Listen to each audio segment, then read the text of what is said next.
profeta que él mencionó con nombre. Cuando Cristo dio el sermón profético, Mateo 24, él allí dijo, cuando vean la abominación desoladora de que habló el profeta Daniel. El que lee, que entienda. ¿Cómo puede alguien decir que el libro de Daniel no se va a entender?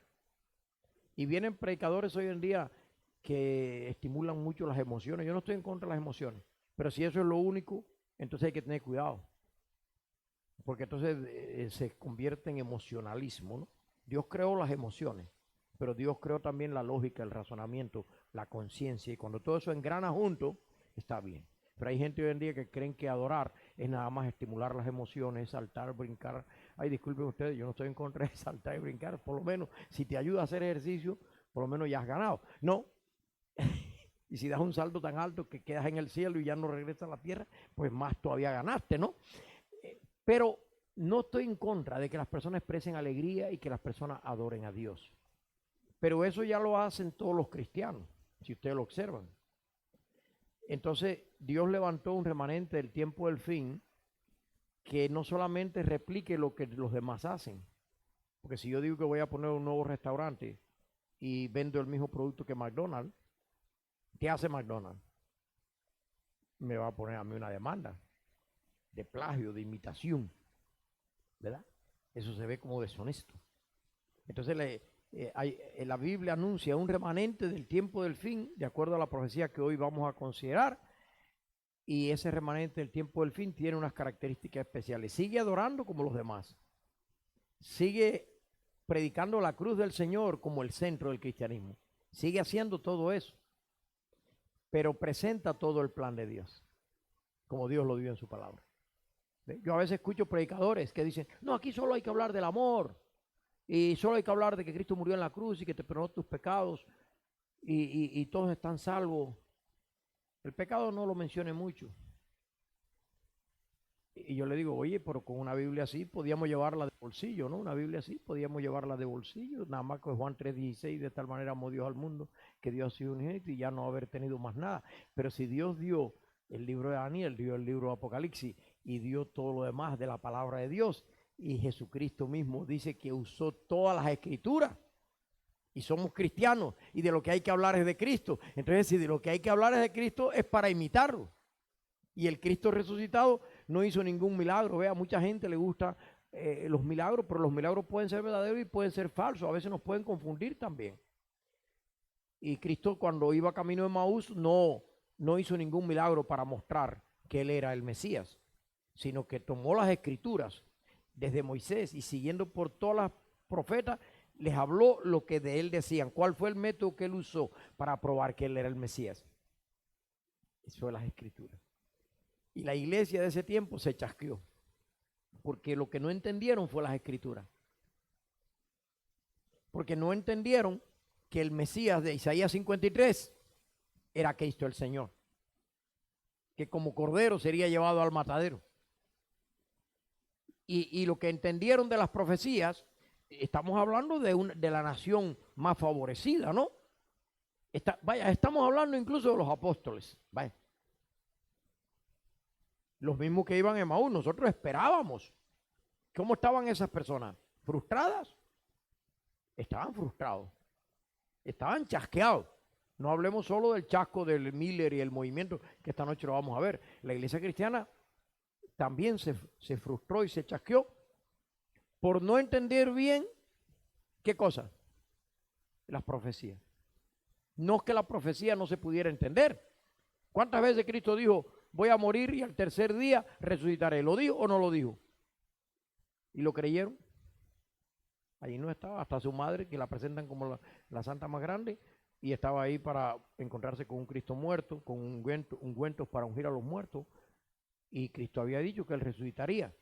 Y cuando él resucitó fue la sorpresa para todo el mundo, porque tuvo que aparecerse. Hasta uno de los 12 apóstoles le dijo, no, a mí sí no me engañan, yo donde no ponga el dedo y me cerciore bien, a mí yo sí no estoy para cuentos. Y Cristo se presentó, ¿verdad? Y lo miró así, le dijo, Tomás, acércate, ven aquí, toca aquí, mete tu dedo. Y Tomás ve que uno siempre cuando uno ha comentado algo y luego viene alguien que sabía, uno dice, algún chismoso le ha dicho. Pero Tomás se dio cuenta que en la presencia del Señor no hacían falta chismosos. No es que los haya, estoy hablando de otros lugares, ¿verdad? Pero él se dio cuenta que Cristo le leyó el corazón. ¿Y qué hizo Tomás? Metió el dedo, tocó. Fíjese que la Biblia no dice que él hizo eso, sino que cayó de rodillas y dijo, Señor mío, Dios mío. Porque en la presencia de Cristo es como se entienden las profecías. Es como se disipan nuestras dudas. Y la profecía, más que todo, es cristocéntrica. Y Cristo le dijo, porque me viste y creíste. ¿Ves? No le dijo tocaste ni metiste tu dedo. Me viste. Pero hay gente que no vieron. ¿Quiénes son esos? ¿No somos nosotros? Que no vimos y creímos. Y dice, esos son los bienaventurados. A Tomás no se le dijo bienaventurado. Nada más se le dijo, pues creíste. Me tuviste que ver y creíste. Y muchos de nosotros a veces añorábamos estar allí y ver todas aquellas cosas. Y noten que los que estuvieron allí no necesariamente entendieron bien las profecías hasta después que escudriñaron las escrituras y que Cristo le abrió el entendimiento. Entonces en el libro de Daniel, en el capítulo 2, vieron ustedes cómo Nabucodonosor no pudo entender por él mismo. Daniel tampoco pudo entender por él mismo. ¿Qué hizo Daniel para poder entender? Él tuvo que orar y tuvo que escudriñar. Y dice que cuando Dios le mostró, él dio gracias a Dios. Dejar que la Biblia la explique el propio Dios. Eso es muy importante. Incluso los profetas no entendían y buscaban que Dios les ayudara, como se ve claramente en Daniel. Y entonces se repite la visión y se amplía en el capítulo 7. ¿Y qué escena se introduce? Dijimos allí, una escena de juicio. La gente le teme al juicio. ¿Cuántos de ustedes quieren tener un juicio? No, ninguno. Pero si lo tienen, ¿cuántos lo quieren perder? Nadie. Y nosotros estamos condenados a muerte por causa de ¿qué? Del pecado. Ese pecado lo hemos adquirido porque nos hemos vuelto malos o nacimos en el pecado. Entonces nacimos condenados a muerte eterna. Eso no se ve justo. Pero Cristo dijo, yo hice una provisión para ellos y por eso es que es justo. Porque ellos tienen la vida eterna gratuitamente con tal que me acepten, ¿ve? Una persona que nace de una madre sidosa, lo más probable es que traiga ¿qué cosa? El SIDA. Pero si hay un tratamiento y se niega a recibirlo, la ciencia no es responsable. Entonces Dios nos trajo al mundo no para que nosotros nos perdiéramos, sino para que nos salvemos. Nos trajo con un plan, con un proyecto de eternidad. Y eso es lo que Miller se puso a estudiar. Miller en el siglo XIX, por allá por el 1800, vamos a ponerle 20, había sido deísta. ¿Saben lo que es un deísta? No es que tiene dedo, porque todos tenemos dedos. Un deísta viene de Deus, de Dios. Es una persona que cree que Dios creó el mundo y lo abandonó. Y que el mundo ya no está guiado por Dios ni protegido, sino que Dios existe, pero Él se alejó. Lo que pasa aquí no es nada que Dios controla, ¿no? Esos eran los deístas. Y él pasó a ser deísta, pero quiso estudiar la Biblia. Y al estudiar la Biblia, él regresó a su iglesia bautista, que era una iglesia donde la familia más o menos se había criado y eso. Y Miller quiso estudiar detenidamente la Biblia. Y cuando llegó el libro de Daniel, dijo, bueno, pero esto no se predica apenas en la iglesia, ninguna iglesia, yo he estado, y no se predica. Y llegó allí al libro de Daniel en el capítulo 8 y vio la tercera visión del libro de Daniel. La tercera visión, vamos a buscarla. Y en esa tercera visión ya no aparecen fieras. Tercera visión que está en el capítulo 8. Porque en la 7 vimos que se puso tronos y que hubo una escena de juicio y que ese juicio fue en favor del pueblo de Dios para dar dominio y para darle todo. Si tú dices va a haber un juicio, pero en ese juicio me van a dar a mí todo el poder, me van a dar la riqueza, me van a dar el dominio, ese juicio tú lo vas a querer. Ese juicio tú lo vas a querer. Entonces, en Daniel 8 se introduce la tercera visión, pero ya no aparecen. Observen ustedes, en el tercer año del reinado de Belsasar. y ahora ya no aparecen fieras.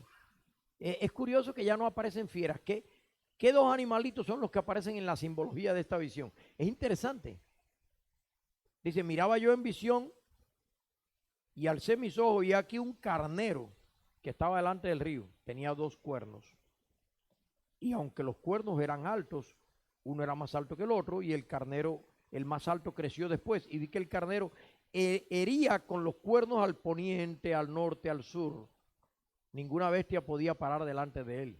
¿Cómo es posible que un carnero ahora es el escenario, el que domina el escenario? Mientras yo consideraba esto un macho cabrío, ¿ves? Yo no les voy a dar esto en detalle, yo les voy a dar nada más un bosquejo para que ustedes luego lo sigan estudiando, porque lo importante, el peligro que hay hoy en día con el estudio de la Biblia es que la gente se dedicó a oír a los predicadores nada más. Antiguamente la gente leía la Biblia. Si yo les preguntara a ustedes, ¿cuántos de ustedes han leído la Biblia? Yo me acuerdo cuando mi abuela decía, hay que leer la Biblia de tapa a tapa. ¿Oyeron eso alguna vez? Ya no se oye eso, ¿verdad? De tapa a tapa. Hoy la gente se conforma con los predicadores. Y yo no estoy en contra de los predicadores, pero el predicador lo que te da es una ayudita para que tú luego investigues y llegues a profundizar la palabra de Dios de una manera individual. ¿Estaría bien eso? Atentos a su palabra, ¿no es ese el título? Porque la gente hoy se convierte en seguidores de YouTube y yo un día le pregunté a un predicador, le digo, oye, pero estos son milagros que tú cuentas. Y yo soy un poco, en cierto sentido, soy como Tomás. Digo, a mí se me hace difícil que eso haya sucedido. Todos esos milagros que tú cuentas. Y como éramos amigos, me dijo, no, nada de esto ha sucedido. Y digo, ¿y por qué los cuentas? Es que si no, no tienes seguidores. Eso es lo que la gente quiere oír. Porque a mí no me parece que el modelo de Cristo era ir a Jerusalén a contar los milagros de Nazaret. ¿Usted vio a Cristo alguna vez haciendo gala de los milagros que él había hecho? A Elías, a los profetas bíblicos. ¿Por qué hoy en día hay predicadores que son ellos los únicos que hacen los milagros? Y sus predicaciones, pues todo el mundo dice, este es más que todo el mundo, este es el mago Mandrake. Ay, disculpen ustedes. Hay que seguirlo. Y 300,000 seguidores y entonces te ganas un sueldo. ¿Cuánto puede ganar una persona con 300,000 seguidores? Ustedes conocen las redes sociales. Búsquelo ahí para que usted vea que es un paquetón de dinero. Y digo, ¿y por qué cuentas eso? Me dice, no, porque eso es lo que la gente quiere oír. Tú le hablas la pura palabra de Dios y los aburre y los duerme. Fíjese que de alguna manera la gente entramos en un sistema de mutuo engaño. Podemos entrar. Y necesitamos, porque usted va a la escuela y usted quiere ser ingeniero y usted cree que el profesor le va a decir, para hacértelo fácil, porque hoy en día se aburren los jóvenes, vamos a quitar las matemáticas. O vamos a dar nada más la aritmética, ¿no? Porque eso de cálculo y eso, ¿no? A nuestros jóvenes les han hecho creer que ellos lo que necesitan es un entertainment. No estoy hablando en general de la iglesia, estoy hablando de cosas que se ven en la sociedad, ¿ves? No estoy generalizando a todo el mundo, ni mucho menos, pero estoy describiendo para que ustedes estén al tanto de cosas que pueden pasar. Traigan a ese porque ese es bien divertido. ¿Ves? Entonces, ¿ustedes les parecería, usted confiaría en un programa de ingeniería donde el profesor divierta a los alumnos? Está bien que de cuando en cuando se diga algo que haga reír, pero todavía tiene que ser profundo el material. ¿Y quiénes son los que estudian química? ¿Son los viejitos o son los jóvenes? Los química orgánica, los que estudian bioquímica, los que se meten. A ver, aquí hay varios que tienen sus lindas carreras y saben bien. Y entonces cuando vamos a las profecías bíblicas, no, eso es boring. Boring lo dije en inglés, ¿verdad? Mi inglés es casi español, no necesita traducción. Esto es boring. A los jóvenes háblale nada más de que Cristo murió en la cruz y que Cristo los ama, de que Él los acepta tal y como están. Y si Él te acepta tal y como está, y eso es verdad, y que Él te ama es verdad, pero será para que te quedes así, para que te quedes ahí donde estás. Entonces son preguntas, cuidado con que te estén dando algo, ¿cómo se dice? Allá en el Caribe había un refresquito que le llamaban Kool-Aid.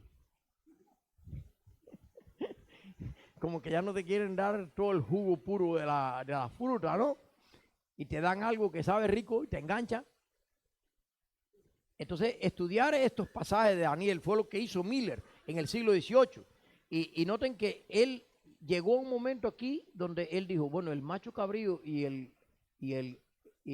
¿cómo se dice? Y el carnero son los animales que se ofrecían en el santuario el día de la expiación.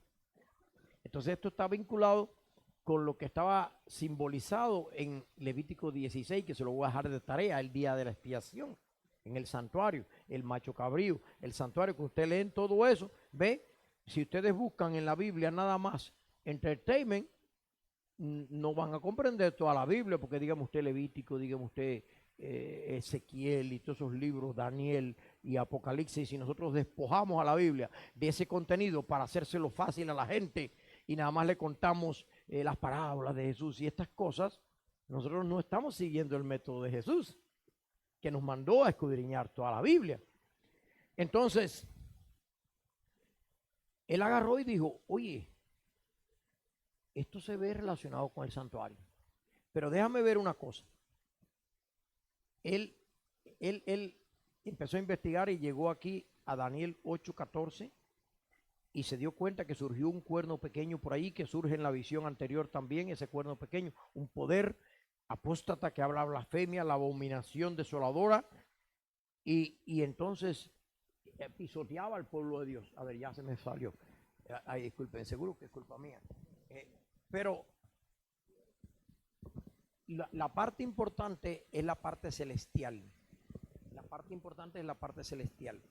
Y en todas estas profecías hay una interpretación celestial. Y dice que él oyó a dos santos hablando en el cielo, en medio de la visión, Daniel. Y un santo le pregunta al otro, ¿hasta cuándo durará la visión del continuo? Muchísimas gracias, del continuo sacrificio. Me le dan un donativo al hermano. ¿Hasta cuándo durará la visión del continuo? Hasta les digo un poquito más. Saben que la palabra sacrificio, ve, yo sé que ustedes no tienen que estudiar lenguas bíblicas, pero hoy en día hay muy buenas concordancias, muy buenos diccionarios, y ustedes pueden corroborar todo lo que les estoy diciendo. ¿Sabe que la expresión continuo sacrificio en hebreo es nada más, este capítulo es el 8, sí, es hebreo, es nada más una sola palabra, tamid. Y tamid es un adjetivo que lo que significa es continuo. En el hebreo, tamid. Y es nada más una palabra. ¿Por qué meten aquí sacrificio? Porque los autores no pensaron en otro santuario que el santuario terrenal. Y entonces dijeron, lo único que era continuo en el santuario era el sacrificio. Añadámosle la palabra sacrificio. ¿Ves? A veces también los traductores un poquito nos mienten. Ay, disculpen ustedes, ¿no? Yo no quiero que desconfíen de los traductores, pero perfectas no son las traducciones, ¿ves?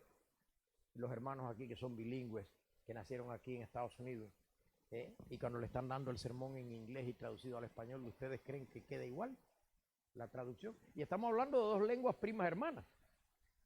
Español y inglés tienen muchas palabras que son parecidas.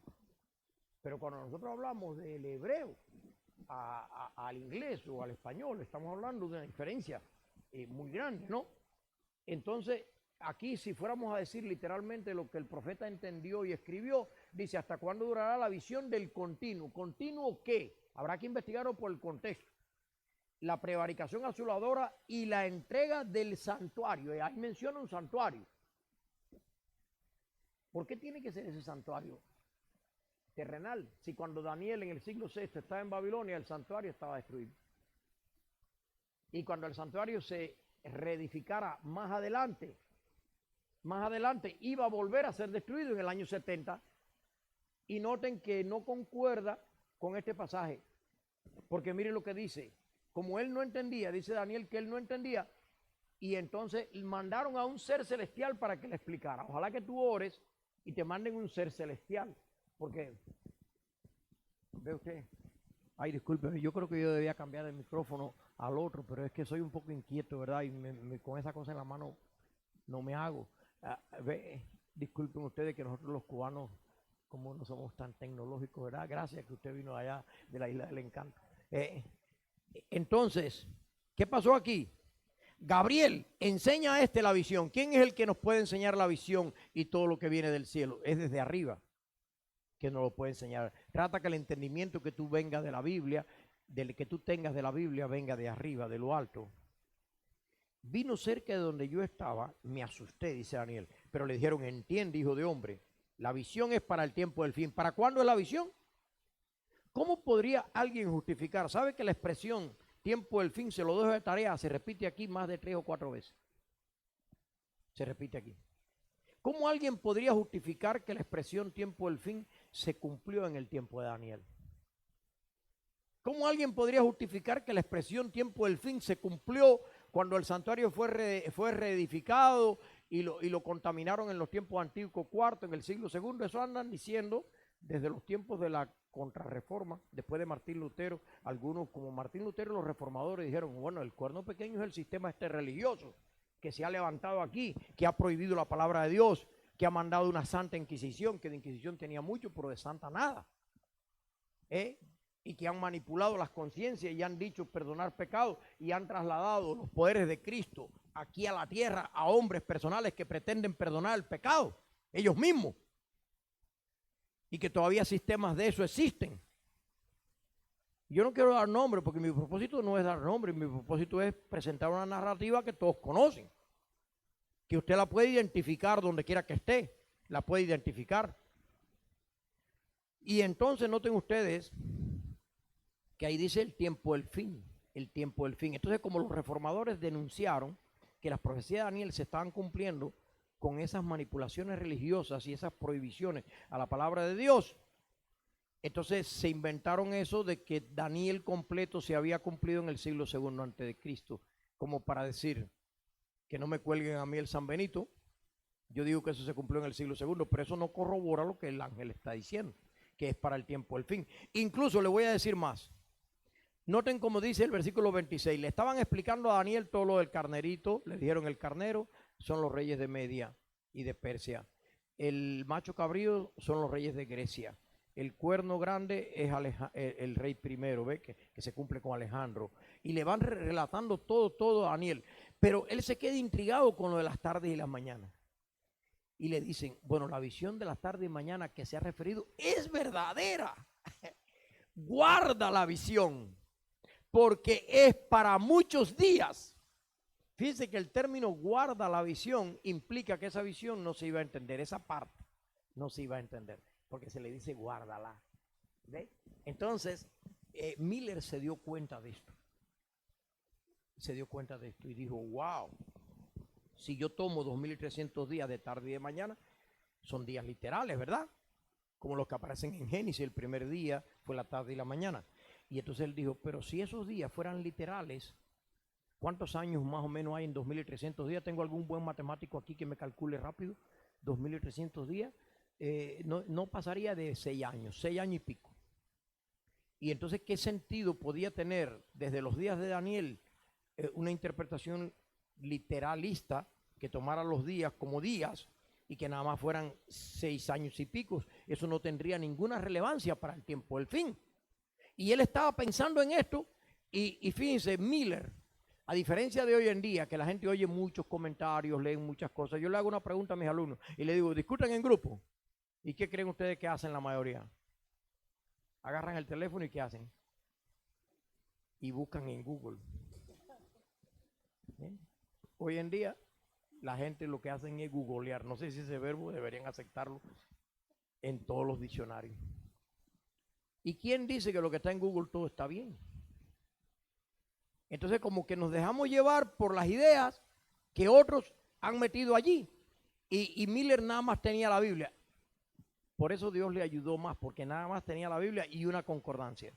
Y entonces él dijo, debe haber un código para interpretar esto. Esto me parece a mí más un código.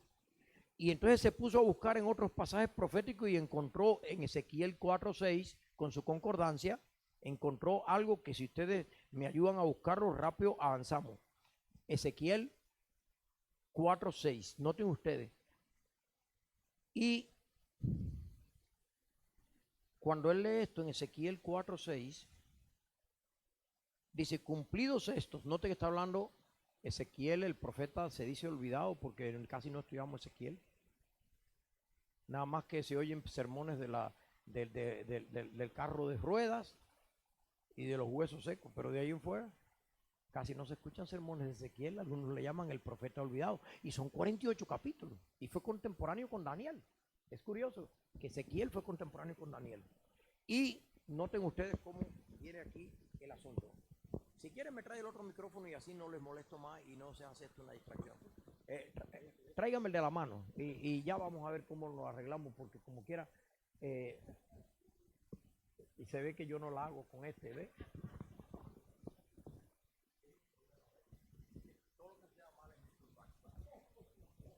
No le vayan a echar la culpa al sistema de sonido, que ellos lo hacen todo muy bien. Pero no puedo andar con esto, dijo David, nunca lo practiqué.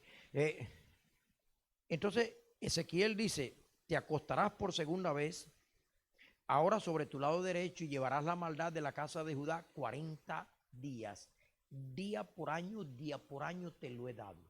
Oh, wow, Miller dice, oye, pero esto es profecía. Y es un profeta contemporáneo con Daniel. Y aquí hay una regla de que los 40 días literales equivalen ¿a qué? A años. Esto llama la atención. No podría ser que este código sea el que aplique allá. Y entonces siguió buscando en su concordancia. ¿Y qué otro versículo buscó? A ver, algunos que se acuerden. Hoy estas cosas casi no se estudian en la iglesia. Números 14, ve, porque la gente busca cosas funny. En números 14, 32, ¿verdad? Números 14, 34, ¿ves? Y dice, conforme al número de los días en los cuales empleasteis para reconocer la tierra. ¿Se acuerdan que Dios mandó, que Moisés mandó 12 espías para recorrer la tierra? ¿Y cuántos días estuvieron ellos recorriendo la tierra que iban a conquistar? 40 días. Y vinieron y dieron un mal informe, un mal reporte. Solo hubo 2 que dieron un buen reporte. Y lo vieron todo al revés. Dijeron que las ciudades eran amuralladas, que no sé dónde están, que ni los arqueólogos las han encontrado. Dice que llegaban amuralladas, sí, pero que llegaban hasta el cielo. Ni Nueva York llega hasta el cielo. Y yo no creo que ellos estuvieran más avanzados que Nueva York. Fíjense, cuando la gente se acobarda y desconfía de Dios, ven de cualquier cosa una montaña insalvable. Dicen, nosotros parecíamos como langosta. Digo, óigame, si yo que soy tan pequeñito, si a mí me dicen que parezco langosta, no vengo más a predicar. Cuando las personas desconfían del plan de Dios, su estima propia, su valor, cae. Por eso tenemos que confiar en el plan de Dios para que nosotros veamos claramente que valemos mucho porque llevamos la imagen de Dios y que nadie nos quite nuestra identidad. Y dice Dios, ahora como ha pasado esto, lo que va a pasar es esto. Llevaréis la carga de la iniquidad 40 años, un año por cada día. ¡Wow! Ya van 2.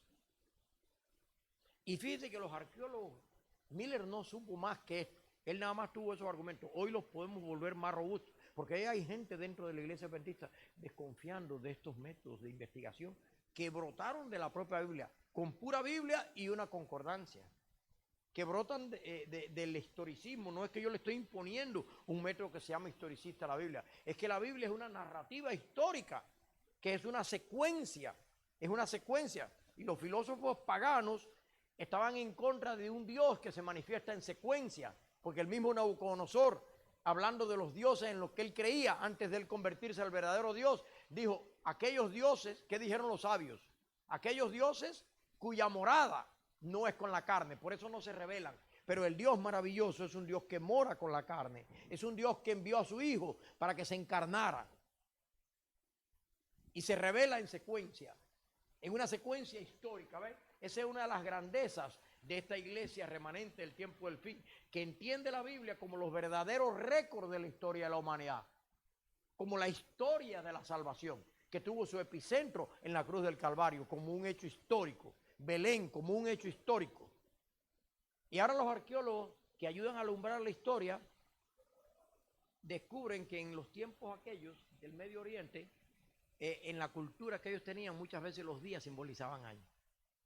No solamente estos 2 códigos proféticos, porque hasta hay un episodio aquí en Génesis, creo que es 29, a ver si acierto a encontrarlo. Génesis 29 dice, y sirvió Jacob 7 años por Raquel, y le parecieron como pocos días porque la amaba. ¿Ve? ¿Hay algún enamorado por aquí? 7 años lleno de amor, es como que fueran minutos, ¿ves? Cuando amas, pero cuando no amas, Entonces, un minuto parece 1000 años cuando no amas. Pero cuando amas 1000 años, parecen un minuto. Asegúrense ustedes, cuando ustedes están al lado de una persona, si ustedes se sienten que pasaron 3 horas y ustedes creyeron que no pasó, es que usted está enamorado, enamorada, ¿no? Pero si usted dice en 5 minutos, ay, qué picazón, ay, cómo estoy, no puedo, probablemente sea que no está muy enamorado, muy enamorada. Ay, disculpen ustedes, ¿verdad? Que me expreso de una manera. Pero Jacob le dijo a Labán, dame mi mujer que se cumplieron los 7 años. Y Labán le dijo, vamos a hacer una fiesta grande. Y al llegar la noche, ¿qué hizo? En vez de darle a Raquel, le dio a Lea. Dicen que es el peor músico de la Biblia. ¿Alguien sabe de música aquí? La hermana. ¿Por qué es el peor músico de la Biblia? Le dijeron que diera la menor y dio la mayor. ¿Ves? Es un chiste, ¿verdad?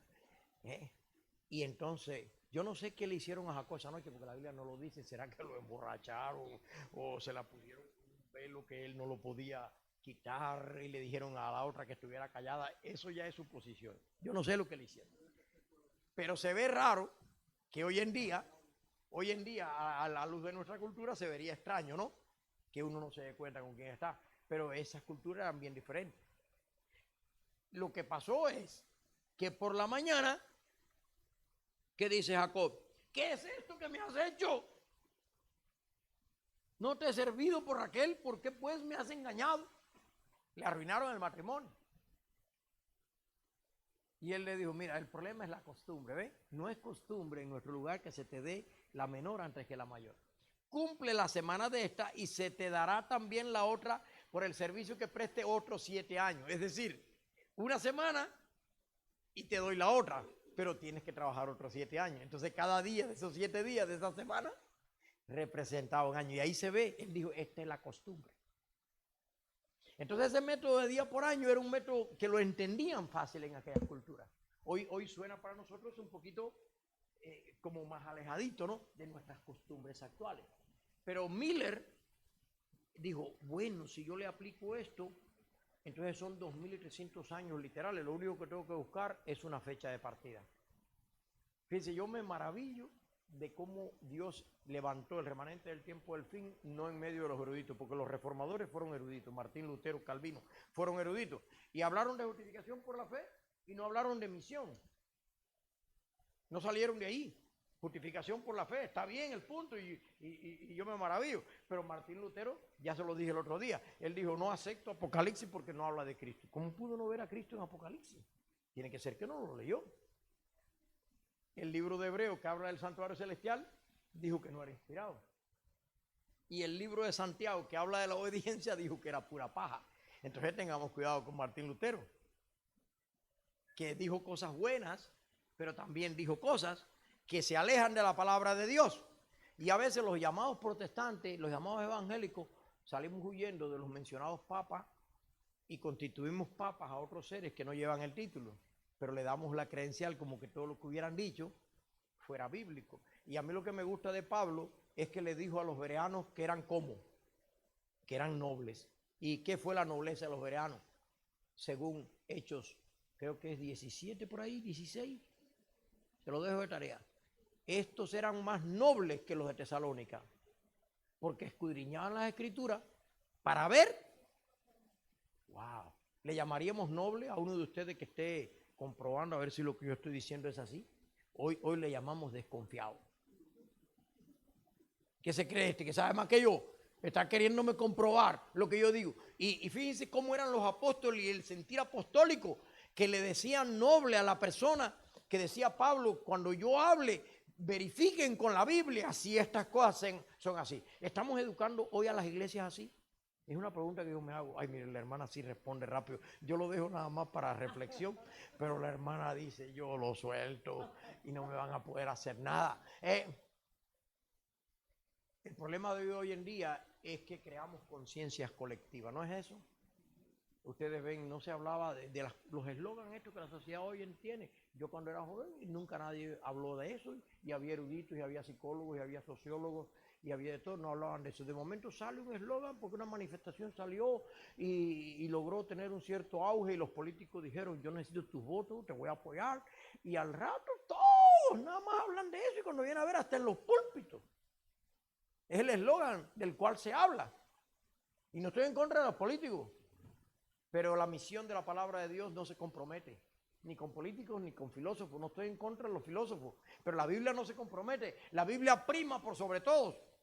¿No es eso? Sola escritura, no es solo sola escritura, es toda escritura. Y no es solo sola escritura y toda escritura, es prima escritura. Cuando la sociedad choca, cuando la cultura choca, ¿por quién nos vamos a llevar? Es por la palabra de Dios. Y ahora, noten ustedes, Miller dice, yo quiero un punto de partida, tiene que estar aquí en la Biblia. Fíjense lo que pasó aquí. Miren que yo a lo que estoy predicando, que de momento ustedes se desmayen. ¿Ve? A mí todavía no se me ha desmayado ninguno. ¿Ve? Se pueden quejar que es un poquito largo, pero miren que Pablo predicaba y se le durmió uno y se le mató. A mí no se me ha matado ninguno aquí todavía. Pero a Pablo se le mató uno. Y lo resucitaron y dijeron, vámonos para la casa, no sea cosa que se mate otro. Dijeron eso. Dice que se alargaron hasta la mañana. Yo no me voy a alargar hasta la mañana, ni mucho menos. Pero yo nada más le digo para que usted vea cómo las cosas han cambiado. Pero cuando vamos al partido de fútbol, ¿qué dice la gente? ¿Cuántos minutos? 90 minutos. ¡Wow! No crea que es poca cosa.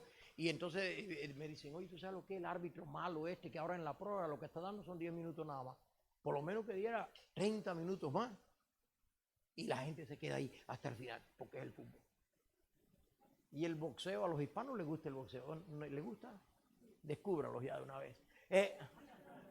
¿Y se acuerdan el tal Pacquiao? Yo creo que ya no pelea, ¿verdad? Pero cuando peleaba Pacquiao, la pelea de Pacquiao, ¿cuándo la ponían? ¿La primera o la última? Y nadie la veía. Ahí estaban, a las 12 de la noche, que pelea Pacquiao. Pero la gente dice, pobre pastor, se me ha alargado. Me voy ahora mismo. Disculpen ustedes, pero es como que la sociedad ha creado unos intereses que todo el mundo va allí y adora esos intereses.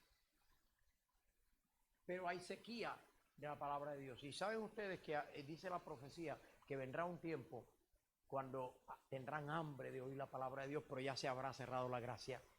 Y dice, y no la encontrarán. Usted ve que ahora somos los pastores los que invitamos a la gente a los llamados. Y casi no se para la gente. Ustedes sí se paran. Ahora somos los pastores. Pero va a haber un momento cuando el público nos va a hacer el llamado a los pastores. Bautícennos. Y cuando yo mire las aguas y las vea todas teñidas de sangre, digo, ay, yo lo siento mucho. Mire, eso huele como sangre de muerto. Yo ya no le puedo bautizar. Mi labor ya terminó. El Señor viene en gloria y majestad. Qué decepción, ¿verdad? ¿Se acuerdan ustedes cuando el arca, Noé llamó y quiénes entraron? La familia, los animales, hasta los perros, los gatos, fueron más inteligentes. Pero los humanos no entraron, pero ya una vez que vieron las primeras gotas, Noé, ábrenos, Noé, ábrenos. ¿A cuánto le abrió Noé? Porque Noé hubiera querido abrir, ¿verdad que hubiera querido abrir? ¿Podía Noé abrir?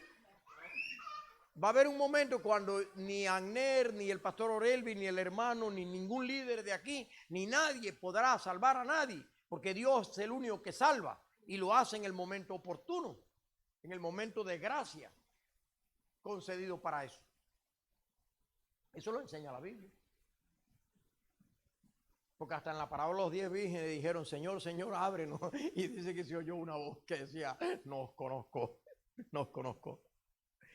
Eso está en la Biblia por todos lados. El que es justo sigue siendo justo, el que es injusto sigue siendo injusto. Yo vengo presto, noten que todavía no llega el Señor, pero ya está cerrada la gracia. Y hoy se necesita hablar más de estos temas porque son bíblicos. Hay algo que yo estoy diciendo aquí que lo he soñado yo por la noche porque como mucho garbanzo. Todo esto está sacado de la Biblia. Pero si vamos a presentar nada más Juan 3:16 y lo que pasó en el Monte Calvario, eso no es completo, porque el Monte Calvario es el epicentro, pero está rodeado de una linda historia. de una linda historia. Y el Señor quiere que presentemos la historia completa, porque una historia linda donde tú solo presentas la pincelada que te conviene, todavía no es el cuadro hermoso. No es el cuadro hermoso. Entonces, Miller dice, yo Daniel quedé quebrantado y estuve enfermo algunos días, cuando llegó a las tardes de la mañana. ¿Quién le va a explicar a Daniel si él está quebrantado? El ángel no le pudo seguir explicando. Pero Daniel se puso a investigar por él mismo y dijo, algo raro hay, 2300 días, ¿será que en vez de 70 años se va a alargar el tiempo acá en Babilonia? Y estaba buscando del profeta Jeremías y estudiando diligentemente, ve profetas estudiando la Biblia para poder entender. Y fíjense que cuando Daniel llegó a Babilonia, era, ¿de qué edad más o menos ustedes le calculan? La Biblia no dice, pero si tuvieran que calcularle una edad, más o menos cuánto ustedes se imaginan. Cuando él fue a Babilonia eran jóvenes, muchachos, le llama la Biblia. Unos 17 años, 18, por ahí. Porque le llamaron muchachos. De buen parecer, ¿ve? Ya los viejos no nos llaman así, nos dicen que somos sabios. Ay, disculpen ustedes. Pero este Daniel de aquí, ya han pasado muchos años, en el libro de Daniel hay 70 años. Este Daniel de aquí debió haber tenido, si usted saca bien la cuenta, por el reinado de Belsasar, debió haber tenido 85 años. Y la profecía Dios se la da también a los jóvenes y a los mayores y a todo el mundo.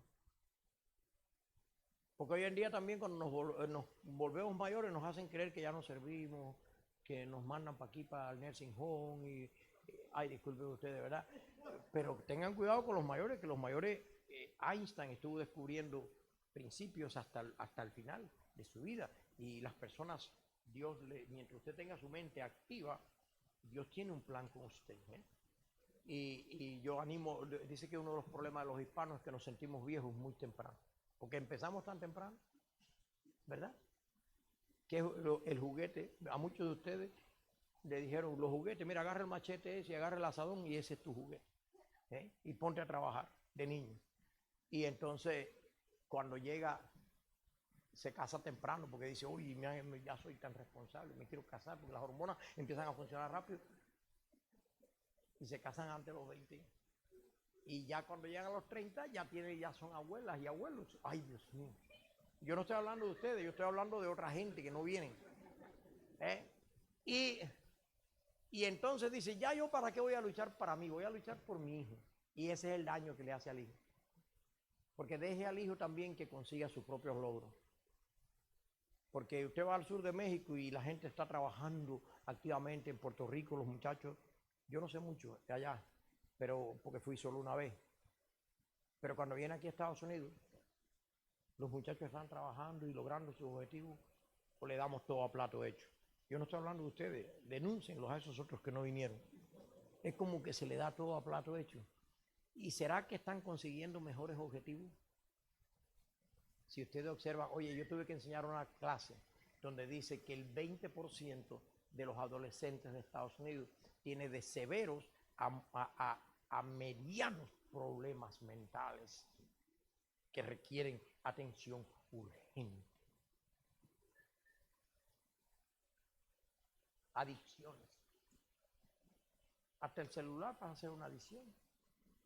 Y la gente se mete en la pornografía desde muy temprano.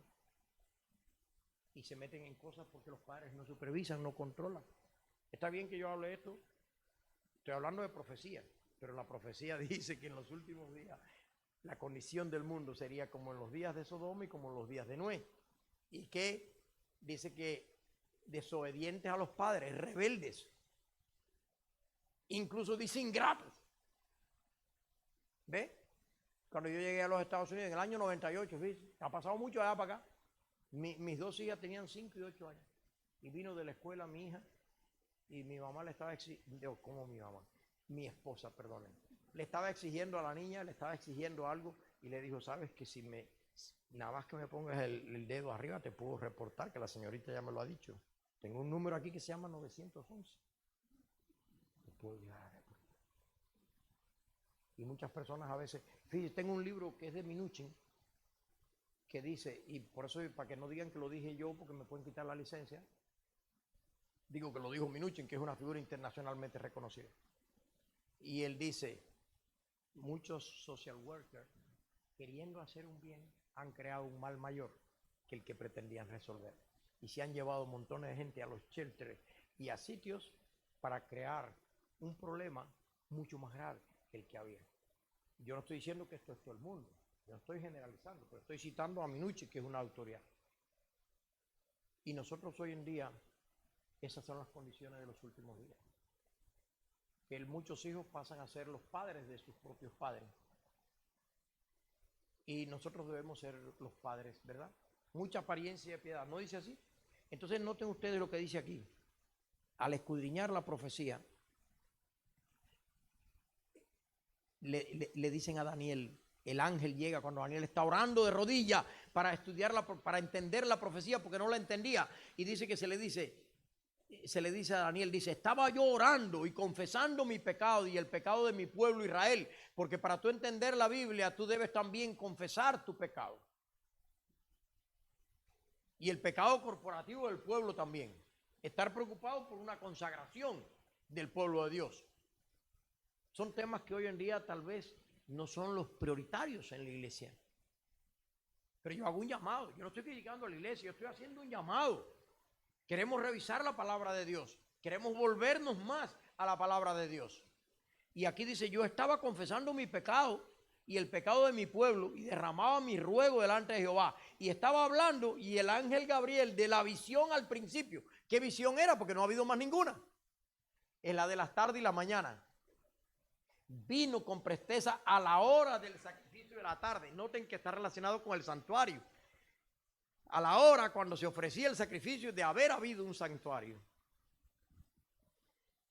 Y entonces le dice, he venido para enseñarte la visión.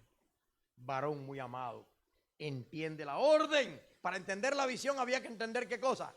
La orden. Y eso fue lo que Daniel hizo. Mañana yo se lo voy a seguir explicando, pero déjenme terminar con esta parte. Dice, desde la salida de la orden para restaurar y reedificar Jerusalén hasta el Mesías príncipe. Noten que el centro de la profecía, ¿quién es? Es Cristo, es el Mesías. En Daniel 2 era la roca. En Daniel 7 era el Hijo del Hombre que se presenta en las nubes del cielo. Y en Daniel 7 es el príncipe de los ejércitos, en el 8, perdón. Y en el 9 es directamente el Mesías, ungido. Todo Daniel está saturado de Cristo. En diferentes fases de su ministerio. Habrá 7 semanas, mire, está el cronograma. 7 semanas y 62 semanas. Y entonces, ¿cómo saber el momento de arranque, la orden para edificar y restaurar Jerusalén?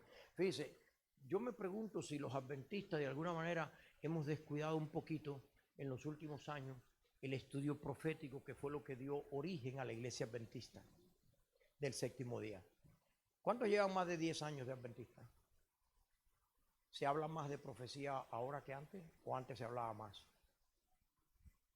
Fíjense como que no se han puesto de acuerdo y han dicho todos lo mismo. A medida que el tiempo avanza parece que se habla menos de profecía. Y yo le voy a decir una cosa. Revisé el último manual de la iglesia adventista y le invito a que lo revise. Yo creo que ya está online. Del 2022 allí en San Luis, yo estaba ahí. Y cuando viene la doctrina del santuario celestial y de los 2300 días, la doctrina creo que es la número 24,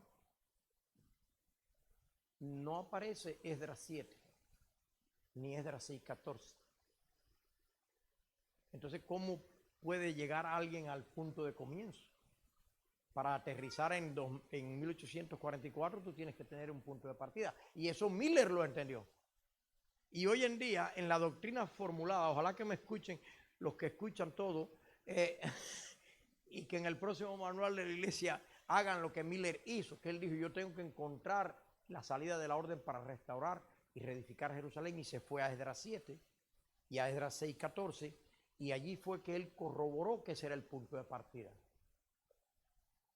Y por eso fue que se chasquearon 2 veces, porque hubo 2 chascos, porque dijeron que el Señor vendría en el 43 y después dijeron en el 44, si han leído bien la literatura, porque Esdras salió en primavera y llegó en otoño. Y primero él calculó desde la primavera, pero la salida de la orden es cuando la orden se conoce. Y no se conoció hasta que él llegó 4 meses más tarde. Y eso fue lo que hizo que ellos desplazaran de la primavera al otoño el acontecimiento. ¿Ve? Esdras, mire, se lo voy a leer para que ustedes vean. Y luego mañana vamos a ver cómo las 70 semanas de esa profecía, el ángel la explicó en detalle, que se cumple de una manera tan cronométrica, y entonces lo único que faltaba, fíjese, Miller para mí, no simplemente fue un genio, porque pudo haber sido un genio, pero yo creo que un agricultor, es difícil que la gente me crea que era un genio, pero yo creo que Dios lo asistió, y que él oró como Daniel, y Dios lo asistió, porque hoy se admira los títulos, Yo agarré 4 maestrías, 2 doctorados, estoy por ahí con un tercer doctorado, no sé si lo llego a acabar o él me acaba a mí, pero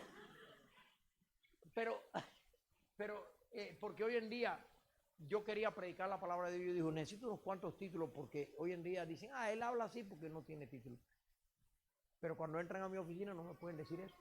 Y yo los títulos los agarro una excusa para predicar la pura palabra de Dios. Y que no me puedan decir que soy un ignorante. Porque yo quiero predicar para todas las clases, los demás abajo y los demás arriba, y hacerles pensar, crear un mensaje de choque, porque aquí en Esdras, que dije que era el último versículo que íbamos a leer, en Esdras capítulo 6 y 14, miren cómo viene el decreto, dice,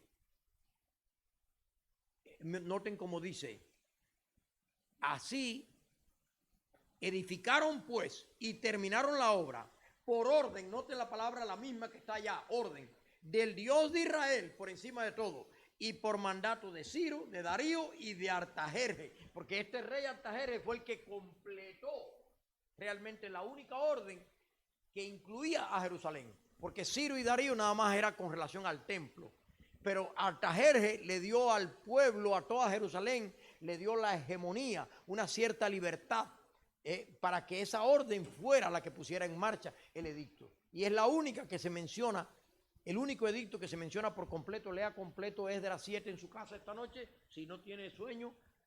¿Ve? La gente hoy toma pastillas para dormir. Lea la Biblia y verá que se queda dormido al rato. Pero por lo menos se queda dormido leyendo la Biblia. Pero en Esdras 6, 7, 13 dice, Artajerjes, rey de reyes, noten de nuevo, Artajerjes, rey de reyes, a Esdras, sacerdote y escriba erudito en la ley del Dios del cielo, paz, he dado la siguiente orden. Y ahí viene la orden completa, un capítulo completo, para que ustedes vean que no hay ningún decreto ni orden que incluya todos los aspectos que incluyes. Y ahora nada más se trataba de calcular que eso sucedió en el 457 antes de Cristo. En el otoño, si tomamos el momento cuando él llegó a Jerusalén. Sería la primavera si tomamos el momento cuando salió de Babilonia. Pero se ve más lógico que el decreto salió. La salida de un edicto es cuando la gente, que salió la ley, no es cuando la dice Biden allá entre su gente. Salió es cuando los periodistas la publican y ya todo el mundo la conoce, ¿no? Y la gente no conoció ese decreto, solo lo conocía Esdras, hasta que él llegó a Jerusalén y lo compartió y lo comunicó. Allí fue que salió realmente. La palabra salir implica puesta en marcha, también implica eso.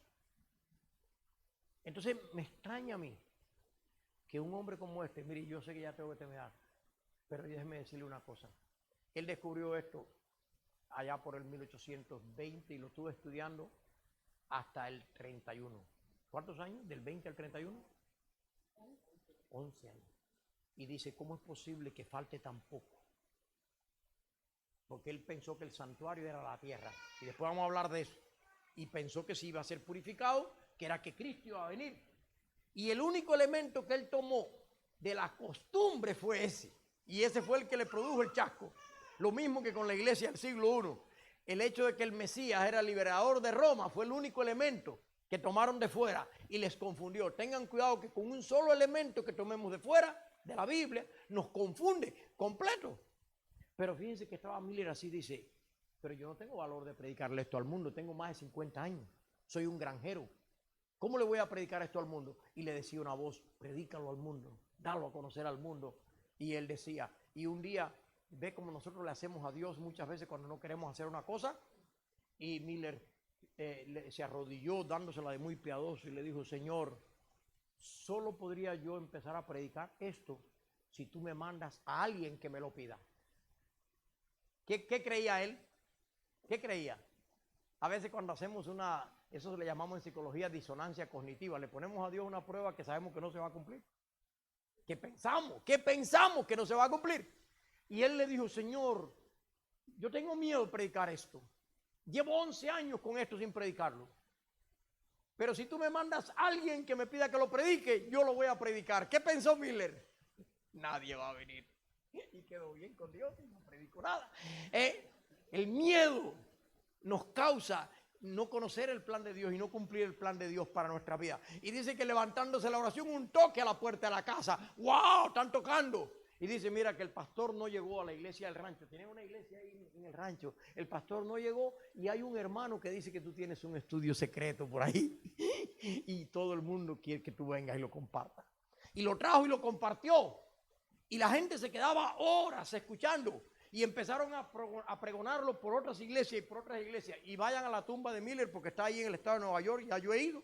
Vayan que el ministerio, ¿cómo se dice? El departamento de historia le ha puesto a él una placa histórica que dice, este es el movimiento religioso más grande que ha habido en los Estados Unidos. El despertar más grande. Y llegó a conmover totalmente. Y de allí salió ese movimiento para esperar al Señor en gloria y majestad. Mañana vamos a seguir. Pero es curioso que Elena White tenía como 13 años. Y yo he llegado ahí al salón donde ella escuchó por primera vez con su papá el mensaje de Miller. No sé si han hecho esos viajes, yo los he hecho. Y dice que la gente quedaba electrizada por horas oyendo esto. ¿Ve? Hoy en día la gente no tiene interés en estas cosas. Y allí fue donde se convirtieron los padres de Elena White y donde se convierte Elena White a la predicación de Miller y se entregan al movimiento que abrazaba la segunda venida de Cristo en gloria y majestad. Mañana vamos a seguir con esto de la profecía y la vamos a engranar con Apocalipsis. Pero el Apocalipsis termina diciendo que hay un pueblo representado por 3 ángeles que dice la hora de su juicio. Díganme a alguien que diga que la hora de juicio ya llegó. Díganme alguna iglesia del mundo que esté predicando que la hora del juicio llegó. La única es la iglesia adventista. Y adorar a aquel que hizo. Díganme alguna iglesia que esté hablando de aquel que hizo en 6 días y descansó el 7º. Díganmelo. Y termina diciendo, aquí está la paciencia de los santos, los que guardan los mandamientos de Dios. Búsquenme quién está hablando de lo que Dios escribió con su dedo en el Sinaí. Y tienen la fe de Jesús para que el Calvario sea quien nos habilite para obedecer y para guardar los mandamientos del Señor, no porque haya ningún poder en nosotros, sino porque el Espíritu Santo entra en tu vida por la sangre de Cristo del Calvario y te habilita para obedecer. Búsquenme un pueblo que predique esto. Y ese pueblo no está lejos de ti. ¿Qué tal si estás en ese pueblo y ni siquiera lo sabes? Estoy hablando para los jóvenes, porque yo sé que hay muchos que lo saben muy bien. Yo quiero hoy preguntarte, Miller pensó, si Dios hace esto, yo voy a responder. ¿Qué excusa le ponemos a Dios en esta noche? ¿Hay alguien aquí que todavía no se ha entregado al Señor? Y le quiere decir al Señor, Señor, si tú me amas, muéstralo. ¿Será que no lo ha mostrado? Hay alguien que esta noche quiere que tenga una oración especial para que su vida se alinee con el Señor, para que se prepare para estos tiempos finales, para que no estudie nada más ciertos elementos de la Biblia, sino que estudie todo completo, el cuadro completo. Imagínese a alguien que viene a estudiar una carrera y solo quiere estudiar 2 o 3 clases, 2 o 3 materias que le gustan. ¿Usted cree que le van a dar el título? Tiene que estudiar toda la carrera completa. La Biblia nos prepara para la verdadera carrera del cristiano, para conocer el plan de Dios para nuestras vidas. Son las cosas reveladas que son para nosotros y nuestros hijos. ¿Hay alguien esta noche que quisiera una oración especial? Yo voy a terminar rápido porque ya no quiero que se vayan tan tarde, ¿verdad? ¿Alguien quiere una oración especial? Si no lo hay, no pasa nada. Ya se han parado casi todas las noches y yo tal vez, pero yo me gusta orar En forma especial. Si usted se va a parar, piense qué quiere pedirle al Señor. ¿Qué quiere pedirle al Señor? ¿Será que algunos quieren pedirle al Señor que le ayude a entender mejor estos temas? Daniel lo pidió. Daniel oró. Que le ayude a que la profecía te comprometa más. Te comprometa más. Y yo apelo a nuestros jóvenes también para que nosotros le pasemos esta antorcha. Yo no sé cuántos años más voy a vivir, pero yo quisiera que esta antorcha de esta fe, como dijo Pablo, esta fe que habitó en tu abuela Loida, en tu madre Eunice, tal vez estaban muertas ya, y estoy seguro que en ti también. ¿Ve? Mi bisabuelo predicó todo esto, Manuel Ávila, allá he pasado por su tumba. Mi abuela, su hija mayor, lo predicó, está sepultada. Mi mamá lo predicó, está sepultada. Y aquí estoy yo predicando el mismo mensaje. Porque dice la Biblia, bienaventurados los que mueren en el Señor, porque sus obras con ellos siguen. De alguna manera, al pasar la antorcha, las obras siguen. Y Daniel le está descansando. Pero cuando el Señor venga, dice, los que duermen en el polvo de la tierra serán despertados a la voz del Señor. Eso está por suceder en el mundo. Y necesitamos alertar al mundo de este magno acontecimiento. La gente hoy habla de rapto secreto. La gente hoy habla de la cruz, pero no la conectan con la segunda venida. Celebran la Navidad y creen en la Semana Santa.